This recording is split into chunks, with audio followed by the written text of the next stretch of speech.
Okay, let's dive in. We're looking today at, well, that frustrating gap you sometimes find online between someone promising a clear verdict and actually giving you one. Exactly. And our focus today is a specific product review. It's for the Reka Walking Pad Treadmill. And the review comes from the YouTube channel HOA Horror. Right, and they explicitly said, didn't they, that the goal was to figure out if the Reka site was a scam or legit website. That's the stated mission, yeah. So our mission for this deep dive was to look at that review and see if they really delivered. Did they give a clear answer after all that? And just to be clear, for everyone listening, we're not really focused on the treadmill itself, the pink one with the specific motors. No, not at all. It's the claim of the analysis we're interested in. They promised a specific conclusion for a specific product. Did they deliver? Well, what's really interesting, or maybe revealing, is the method they claim to use. The video says it was this unbiased review, right? Mm-hmm. And they claim they ran a pretty rigorous check, something like 40 different elements. 40, wow. Yeah, they mentioned looking into hidden content details, website hosting, the tech stack they use, location, even like popularity metrics. Okay, so that sounds pretty comprehensive. Like they were really trying to do a proper deep dive, objectively. It sounds like it, yeah.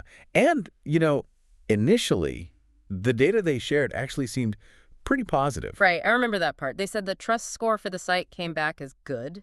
Exactly, which led them to say, and I quote, that the website might be a legit website. So if you're watching and you perhaps stop right there, you might feel kind of reassured, the numbers look okay. But here's where it gets weird, or maybe not weird, but definitely contradictory. Okay. After doing that whole 40-point check, looking at all the technical stuff, the hosting data, everything, Right. they refused to land on an answer. Wait, really? After all that? Yeah.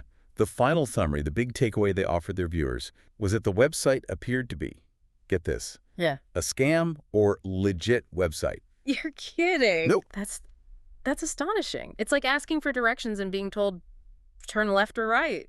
What's the point of checking 40 things if you don't synthesize it? Exactly. It makes you wonder, doesn't it? Did they just run out of time or couldn't connect the dots? I mean, maybe. Or maybe there's something else going on. Well, if you think about the bigger picture, maybe it's not fatigue. Perhaps it's more like a strategy. A strategy? How so? Think about keywords.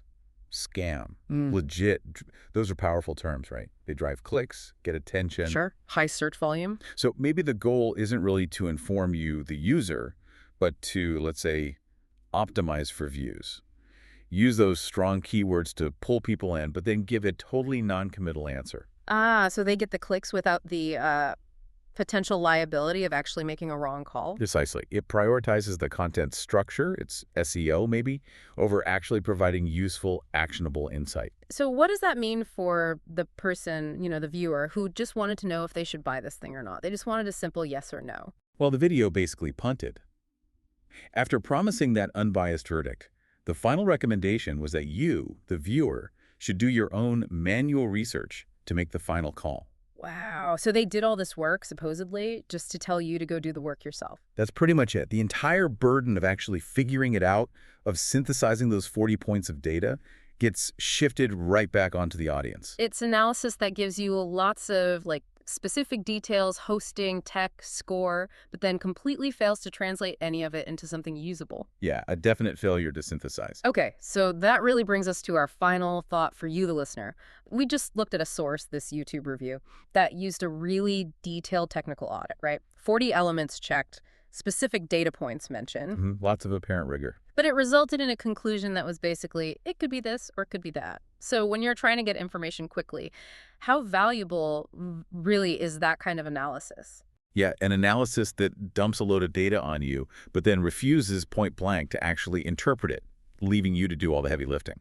Something to definitely think about next time you click on an online review promising a clear answer.